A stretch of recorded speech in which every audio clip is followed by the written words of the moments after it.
Students, आज मैं आप लोगों को क्लास 9 के लिए एक्सरसाइज नंबर 2.5 बताऊंगा। एक्सरसाइज नंबर 2.5 बताने से पहले इसमें कुछ आइडेंटिटीज हैं जिनको हम नियम कहते हैं। उनको हमको सबसे पहले आपको जानना पड़ेगा कि ये आइडेंटिटीज मतलब ये नियम क्या है।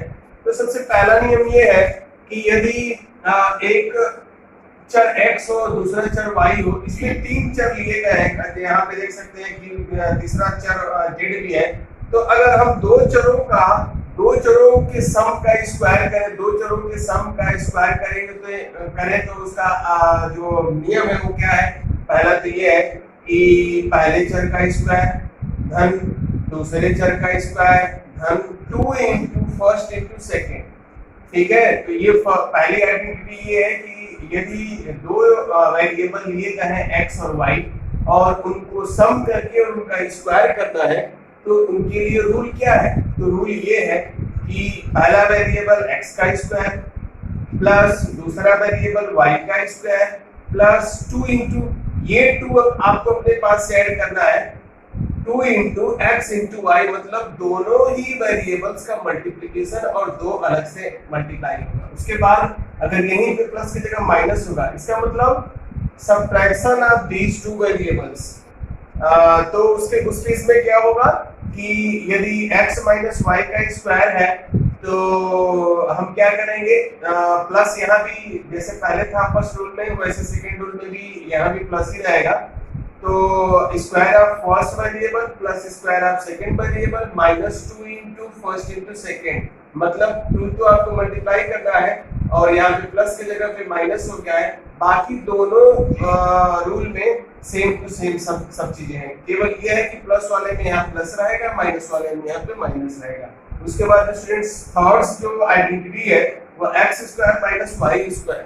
अगर एक्स स्क्वायर और माइनस वाई स्क्वायर है तो मतलब क्या है, पहले वेरिएबल का स्क्वायर माइनस दूसरे वेरिएबल का स्क्वायर, तब क्या होगा, एक ब्रैकेट में x प्लस वाई और दूसरे ब्रैकेट में x माइनस वाई। उसके बाद फोर्थ जो आइडेंटिटी है स्टूडेंट्स वो इस प्रकार से है कि यदि x प्लस a और इंटू एक्स प्लस b, अब यहाँ पे देखिए x एक वेरिएबल है, यहाँ भी वही वेरिएबल है और ये जो है कांस्टेंट नंबर है, कोई गिनती का नंबर है। यहाँ पे गिनती का कुछ भी नंबर आ सकता है, 2 आ सकता है, यहाँ पे -3 आ सकता है, यहाँ पे 1/2 आ सकता है, यहाँ पे 3/4 आ सकता है। तो स्टूडेंट्स यहाँ पे ये अचल संख्या है, ये कांस्टेंट नंबर है, यहाँ पे गिनती का नंबर कुछ भी आ सकता है, लेकिन ये जो वेरिएबल आपका फिक्स रहना चाहिए। ऐसे केस में क्या होगा कि ऐसे केस में ये होगा कि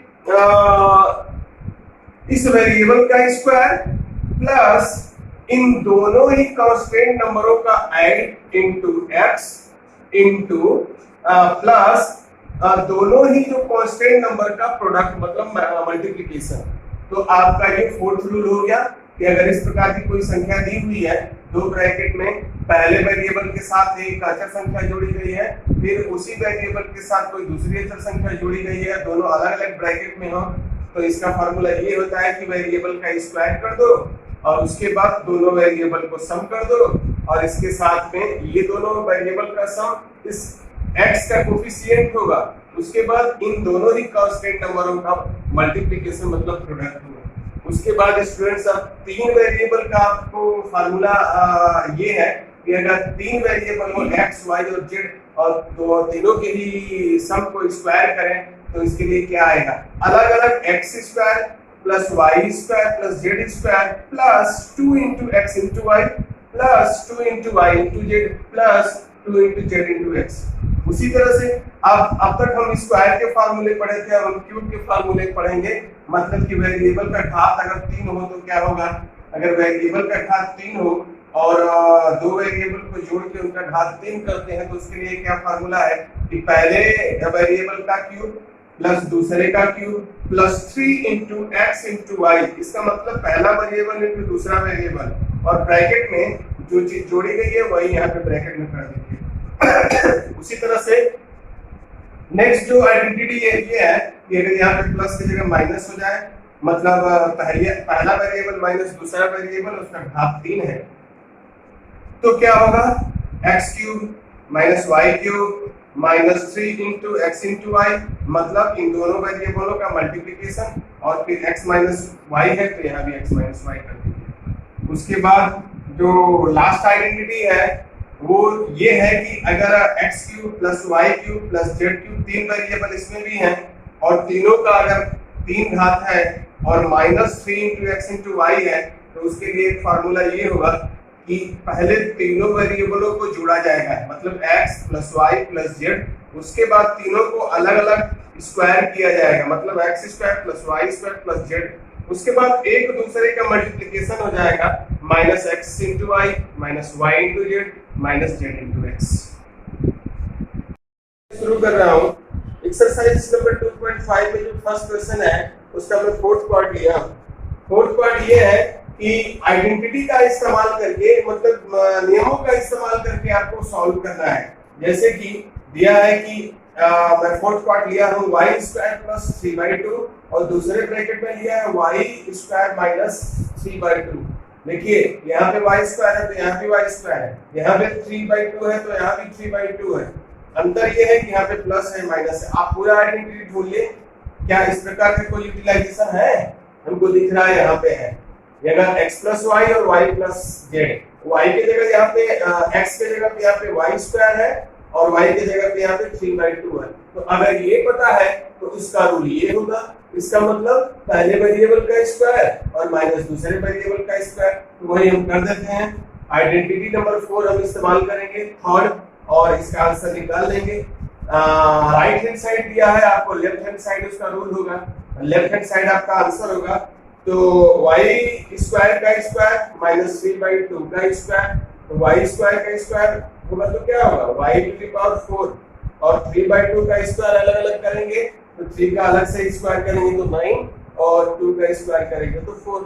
इस प्रकार ये आपका आंसर आया y⁴ माइनस 9/4। उसके बाद जो सेकंड क्वेश्चन है स्टूडेंट्स, उसमें कह रहा है इसमें भी आइडेंटिटी का इस्तेमाल करके आपको कुछ नंबर दिए गए हैं और उनकी वैल्यू फाइंड करनी है। जैसे मैं सेकंड का थर्ड क्वेश्चन दिया हूं कि 104 × 96, इसका मल्टीप्लिकेशन करने पे क्या आंसर आएगा। वैसे तो आप चाहे तो डायरेक्ट मल्टीप्लाई करके इसका आंसर आप निकाल सकते हैं, लेकिन कह रहा है आइडेंटिटी का इस्तेमाल करके आपको इसका आंसर निकालना है। तो देखिए 104 और 96, इन दोनों को दो ऐसे हिस्सों में तोड़िए कि 104 दो संख्याओं का मल्टीप्लिकेशन हो, और सॉरी 104 जो है दो वेरिएबल्स का एडिशन हो, और 96 उन्हीं वेरिएबल्स का सब्ट्रैक्शन हो। हम देख सकते हैं यहाँ पे मैं इनको ऐसे इस तरह से मैं तोड़ा हूँ। जैसे 104 है तो इसको आप लिख सकते हैं कि 100 + 4, उसी तरह से 96 है, इसको आप लिख सकते हैं कि 100 - 4। इसका मतलब देखिए वेरिएबल दोनों सेम है, ये 100 और 4, ये भी 100 और 4। यहाँ पे प्लस करने पे 104 आया, यहाँ पे सब्ट्रैक्शन करने पे 96 आया, मतलब दोनों वेरिएबल सेम है, और एक को जोड़ने पे 104 आएगा और एक को घटाने पे 104 आएगा। तब क्या होगा, यही आइडेंटिटी यहाँ भी आएगी, मतलब एक ब्रैकेट में 100 + 4 है और दूसरे में 100 - 4 है।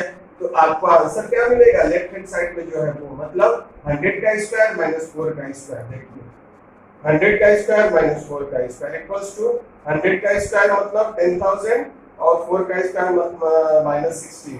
तो आप सब्ट्रैक्ट करेंगे तो क्या आएगा, 10,000 पे सब्ट्रैक्ट करेंगे 9,984 आएगा स्टूडेंट्स। इसी तरह से क्वेश्चन नंबर थर्ड का सेकंड है। थर्ड में पूछा है कि factorise the following using appropriate identity. एक उचित आइडेंटिटी का इस्तेमाल करके इनको फैक्टराइज करिए। मैं सेकंड लिया हूं 4y² - 4y + 1। इनको जरा देखते हैं कि किस आइडेंटिटी में हम इसको कन्वर्ट कर सकते हैं। इसमें तीनों अगर स्टेप को आप देखेंगे तो हमको ये दिख रहा है कि ये 2y का स्क्वायर है, और ये दिख रहा है कि इटसेल्फ ये 1 का स्क्वायर है, मतलब दो तो स्क्वायर वाले टर्म हमको दिख रहा है, और यहाँ पे माइनस है तो हम माइनस वाला ही फार्मूला इस्तेमाल करेंगे। तो मतलब माइनस वाला ही फार्मूला हो सकता है।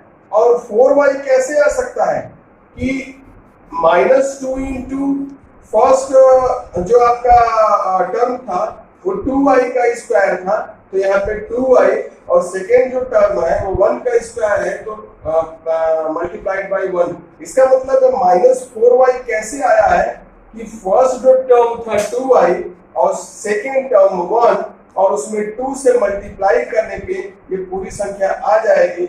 इसका मतलब इसको हम तोड़ के इस तरह से लिख सकते हैं, 4y को हम लिख सकते हैं 2y का स्क्वायर, 1 को लिख सकते हैं 1 का स्क्वायर और -4y को हम लिख सकते हैं कि माइनस तो लगेगा ही क्योंकि यहाँ पे माइनस है और 2 इंटू अब ये फर्स्ट जो टर्म है 2y, सेकेंड टर्म 1, तो 2y इंटू 1 इन तीनों को मल्टीप्लाई करेंगे तो देख सकते हैं यहाँ पे स्टूडेंट्स -4y ही आएगा।